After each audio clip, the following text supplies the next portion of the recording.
You know what I am really curious about though? I was just talking about this with someone. I really am curious about Scientology. I just want to see. I just want to see what I just want to know what happens. And I know I played GTA and like they kind of touched on it already, but like I want to see it. I want to watch someone like infiltrate it and watch them like I want to see how they actually ask for money. Like I'm so curious. A new TikTok challenge is driving some people to storm through buildings belonging to the Church of Scientology.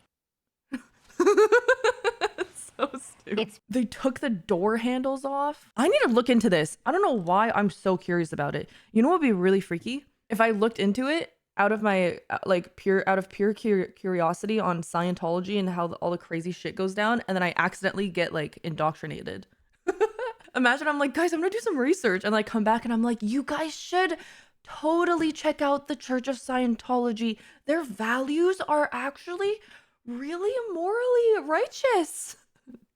I'm not dumb enough to do that, am I? Fiona, you're so pretty. You should join our church. Cooked. I think that might work. Oh my God, I think that might work. If they were like, oh, if you join, like we would be so happy if you joined because we just like having you around. You just light up the room. Every time you're around, you make me so happy. Like, I just like hanging out with you. And I'll be like, okay, like I'll pay $100 to hang out with you guys every Friday. We want more pretty people. The Xenu narrative. Leaked documents and former members suggest that top-level operating Thetan levels teach that 75 million years ago, a galactic tyrant named Xenu brought billions of aliens to Earth, stacked them in volcanoes, and killed them with hydrogen bombs, with their spirits attaching to humans. The souls finally found bodies which they could grab onto. They attached themselves to all mankind, which still to this day impregnated, causes all our fears, fertilized, confusions, and our problems.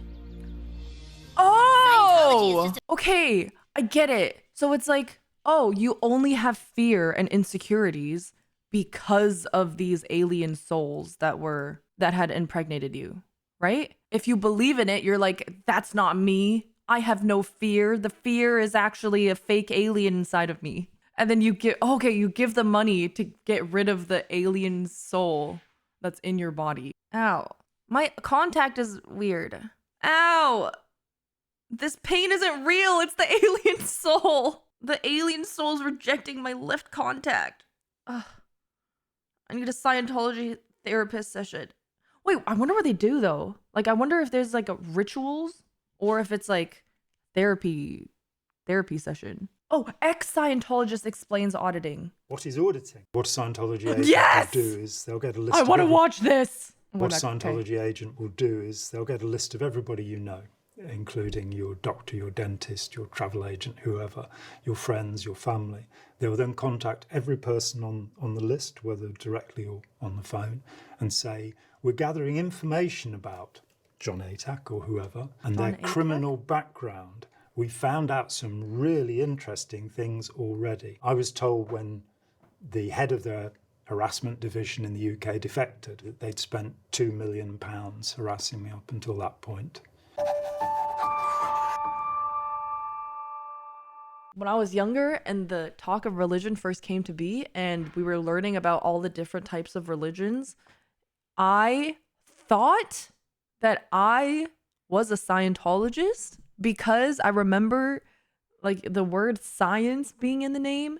And then I basically determined that I was an atheist, but then I thought like Scientology was atheism. So I remember for a while I was going around saying like I'm a Scientologist, not knowing what it meant. And then it wasn't until like years later, I forgot that had happened. And then it wasn't until years later that I found out about Tom Cruise and Scientology. And I was like, wait, it's crazy. And it's not about science. Will you be in danger from making this video? Yes, there is some danger. I have been harassed and I've been sued many times. But hey, what the heck? Would you say you're an easily manipulated person? No. Have you ever met anybody who thinks they're an easily manipulated person? I once interviewed a young man who'd come out of Scientology. Wait, am I easily manipulatable? Hold on, be honest. Like, you know how you guys were saying, am I easily manipulated? I don't think I'm easily manipulated. Like, is that hard? Are you saying yes to be funny, or do you actually think I'm easily manipulated? No, you're too pretty to be manipulated.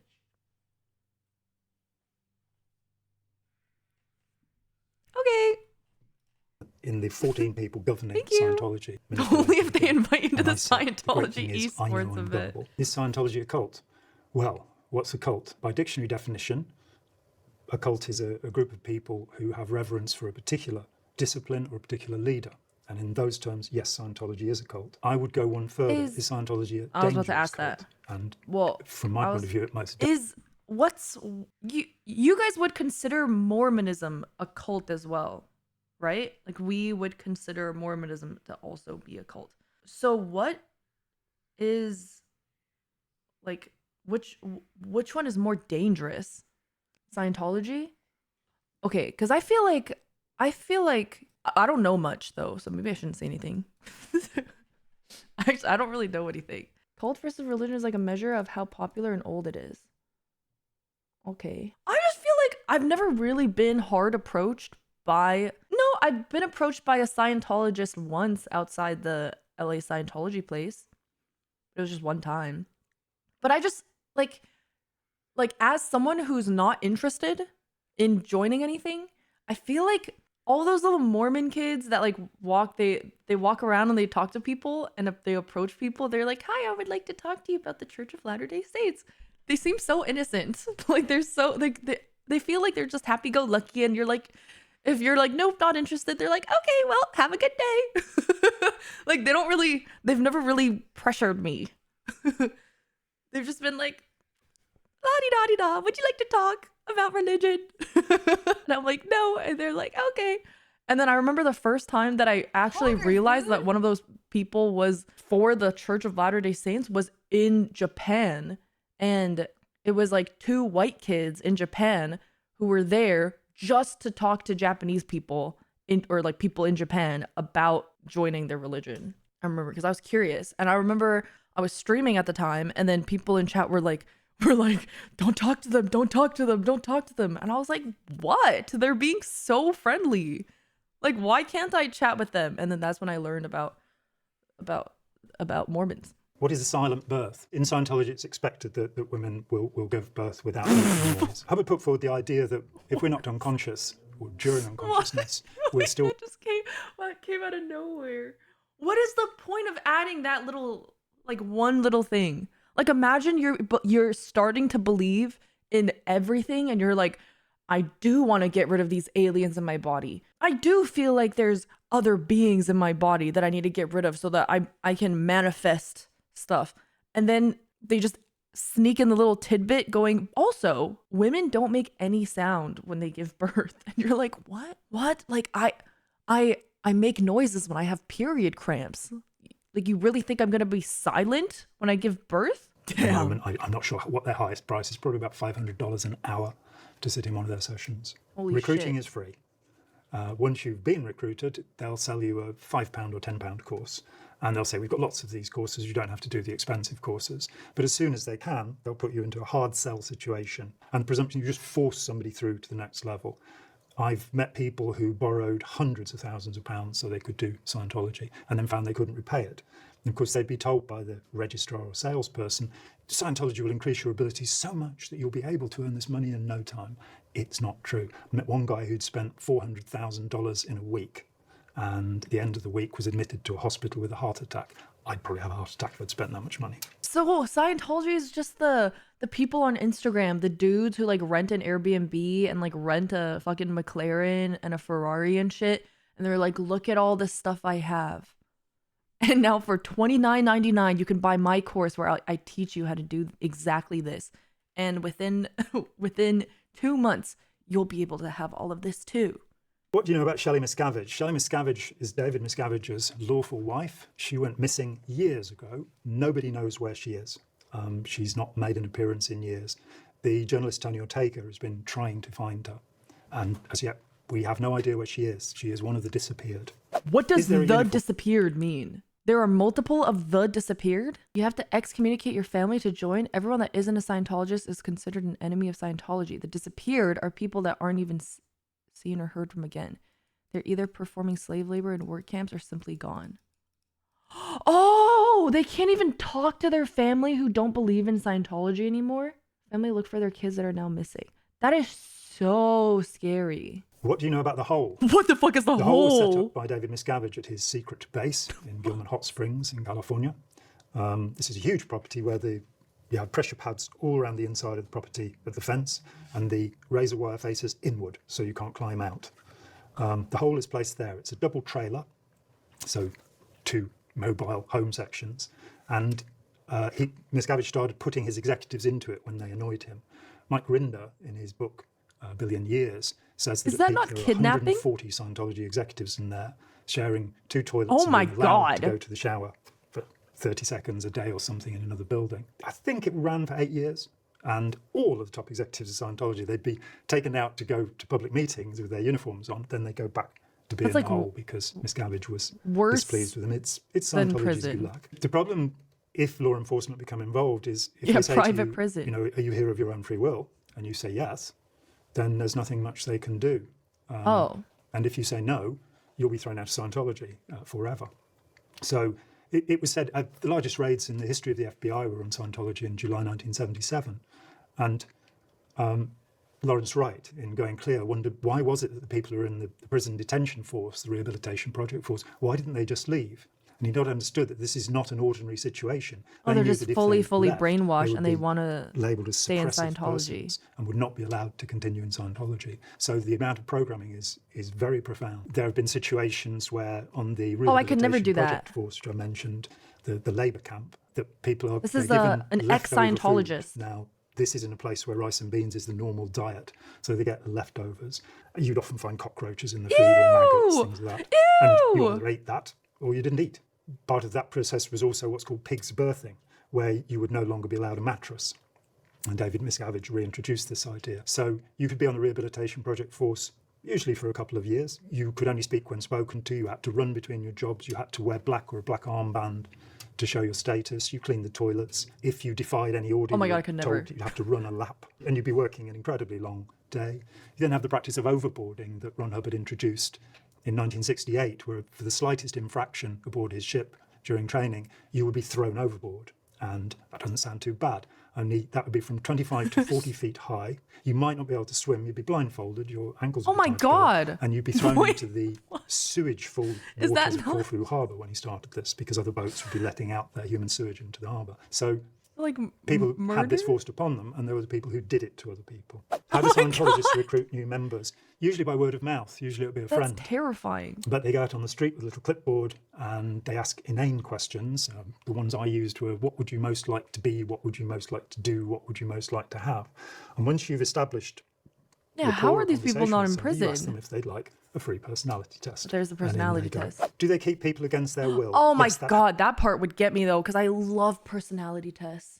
I love them, especially if they're free. Well, only if they're free, but I love has happened. personality There was a tests. case. Do Scientologists believe in the afterlife? Oh my God, yes, they speed believe in round. reincarnation. But unlike Buddhists and Hindus who have the fear of the eternal return, you know, the wheel of suffering, it's a horrible thing to be reincarnated. This is more the new age kind of thing. Oh, I'll drop my body and then I can do it in my next lifetime, which means the suicide rate is much higher in Scientology than the world around because people will give up and think they have another life coming. And that is my experience, that Scientology has about 10 times the suicide rate of the normal population. They don't believe in heaven.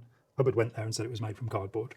For Oh me, my as a God, kid from the 90s, it was what? They just, I didn't even realize that that's what.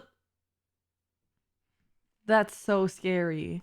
Wait, who's Jenna? Niece of Scientology's chairman of the board, David Miscavige.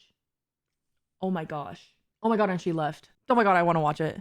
These questions, like if you've done these really horrible things to make you say, no, I didn't do that. I just did this. So it's like this, they have all these like mental tricks. And so I remember in my first interrogation, she was like, did you rob a bank? And I was like, and she was like, did you have sex with your father? And I was only 12. Like this was just like, so it was like so traumatizing. Oh my gosh. What the fuck? When you were younger, what was the first time that you became, I suppose, aware that you were a member of the Church of Scientology? I mean, I always knew I was in the Church of Scientology. I knew of Scientology before I knew of anything else. So it was almost like, when did I realize there was like an outside world kind of? So when I was 6, I went to this boarding school for kids whose parents worked at Scientology's international management. You have to go to boarding school at age 6 for Scientology? And for anybody that doesn't know much about Scientology or its beliefs, what is Scientology? Scientology it's a belief system, but it starts out as more of like a self-help practice. Like it almost seems normal when you first start. They're like, oh, you have trouble with communication? We'll help you with that. Oh, you have troubles in relationships?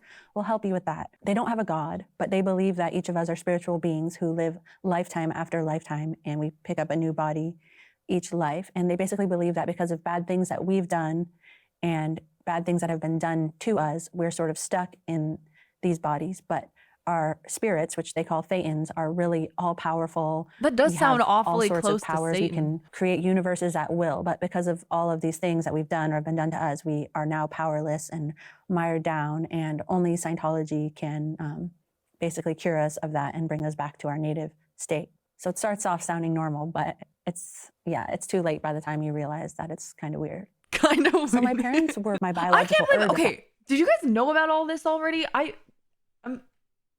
Am I the only one who didn't know this? Okay, so I'm just really late in finding out about this shit. I had no idea it was this fucked up. I really thought it was just like, I really equated it to Mormonism.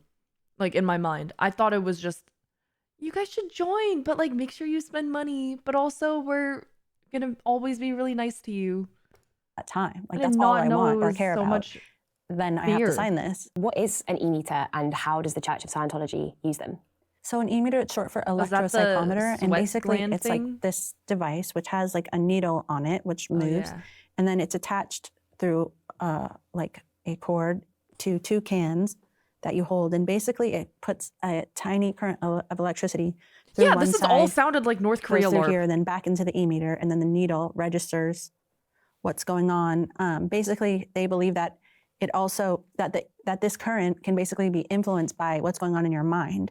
It influences this current, and so if you ask a question like, "Have you done anything bad?" If the needle reacts instantly, then it means yes, you've done something bad. So it's sort of like a lie detector. It's like they ask questions and they see if you're telling the truth on the e-meter, and they use it for interrogations, but they also use it for other like Scientology counseling things. And what kind of questions would you be asking? Dude, Yellow, that's what we talked about this earlier. Me too. I thought Scientology was atheism, but you're like, fuck yeah, science is awesome. Like I remember the first interrogation that I got, I didn't really know the procedure. And so Yeah, it's just science. they just started out asking me if I had done anything bad. And I was like, nope. I was just like, why would I say yes? And then they do this thing where if you say no, they have what's called the murder routine, where they ask you these questions, like if you've done these really horrible things to make you say, no, I didn't do that. I just did this. So it's like this, they have all these like mental tricks. And so I Oh, that's remember in my first sneaky. interrogation, she was like, did you rob a bank? And I was like, and she was like, did you have sex with your father? And I was only 12. Like this was just like, so it was like so traumatizing. And that was just like my first introduction to them. And then after that, that type of thing just became normal. How many times were you interrogated whilst you were in the Church of Scientology? At least 25 times. But interrogations last a long time. Like it's not a one-day thing. It's something that takes like months or minimally weeks to get through. Because they ask you a question, like they'll say, did you do something bad? And if it doesn't read, but your needle doesn't float, they'll be like, on the question, have you done something bad? Has anything been suppressed?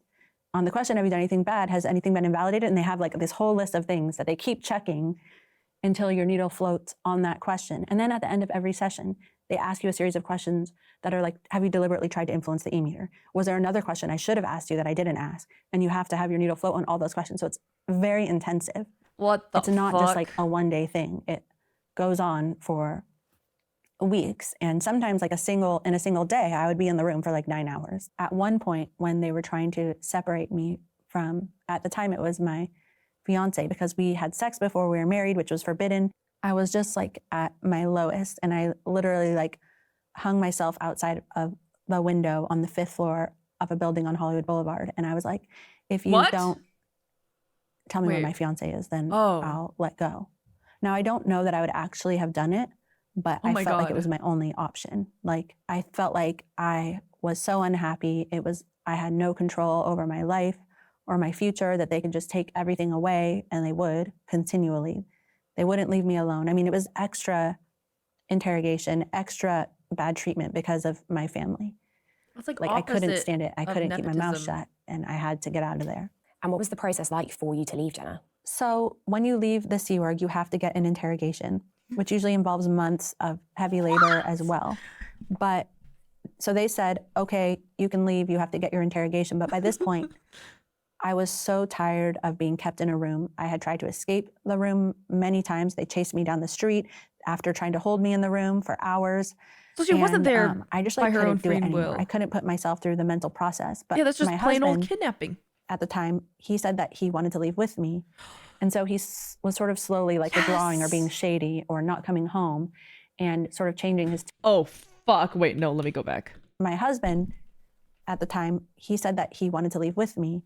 And so he was sort of slowly withdrawing or being shady or not coming home and sort of changing his tune, saying, well, I might not go with you, even though it was kind of his idea to want to leave too. And Snake. it finally came to a point where I was just going to leave without him. They tried to have me sign this contract that was if you speak publicly badly about Scientology, you'll pay us millions of dollars per instance. And I just shredded it up in front of their face. So at first they forbade him even to take me to the airport. They said, no, she just needs to get a taxi and get out of here. And he sort of was like, no, I love her. I'm going to take her to the airport. This is the last time I'm ever going to see her. That's I was like, crazy. okay, if you will come with me, if I stay and get my interrogation, then I'll stay. We were both crying. It was the last time we we're ever going to see each other. He basically told me that they had been speaking with him about me behind my back for weeks and threatening him. And when I wouldn't do my interrogation, they sort of basically started talking to him and convincing him that he couldn't leave, and otherwise he would never get to speak to his parents or his family again, who were Scientologists, and that he had to deal with me and make me get my interrogation, or else he would never be able to see his family again. And he was crying, and he was like, okay, we'll leave together. And then we wound up leaving together. Oh, thank that night, goodness. How old were you when you left the Phew. church, Jenna? just before I turned 22. And how did it feel to be free from Scientology? On one level, it's amazing. I thought he was actually going to snake But her. part of what people don't talk about is that when you leave, it is hard. I didn't know how to drive. I didn't know how to cook. I felt like I'd never gone grocery shopping. I felt like just being Shit, normal, maybe I am or an just even picking out my ex-Scientologist. clothes every day was hard, but it wasn't as hard as being in Scientology. It was better, but it also meant losing everybody who I ever knew. And it was also hard because Scientology was having us followed. They were by private investigators. They were talking to my in-laws, putting pressure on them to make us go back to Scientology and do some of their procedures. A lot of Crazy. pressure, to the point where they wouldn't leave us alone. So it's you're sort of trading all of this for your freedom, which is scary and amazing. What do you think the legacy of being part of the Church of Scientology is on you as a person? I mean, I am proud to be somebody who started exposing Scientology, early on, when it was still really hard and scary to do so. It was really scary. And, you would hear that they would sue people into oblivion. I mean, they would try to separate us from our families. So I am proud that I exposed them and that I told the truth about them, even when it wasn't easy, even when it was hard. It's hard for me to look back and see myself as a kid. But when I picture my kid going through what I went through, that's the only time I can be objective. And I'm like, that's fucked up. That is messed up. And Scientology is evil. And people need to know about this. That's what sort of motivates me.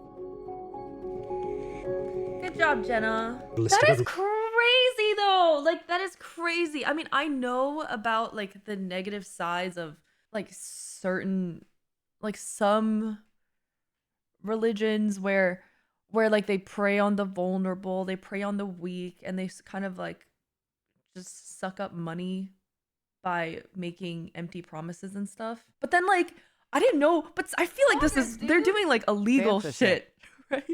I think a lot of that stuff that I just mentioned is mental manipulation or emotional manipulation. But this is these are crimes that they're doing. What the fuck? I can't believe they're just committing crimes. And it's allowed? Just genuine slavery. Pure, genuine slavery. That's crazy.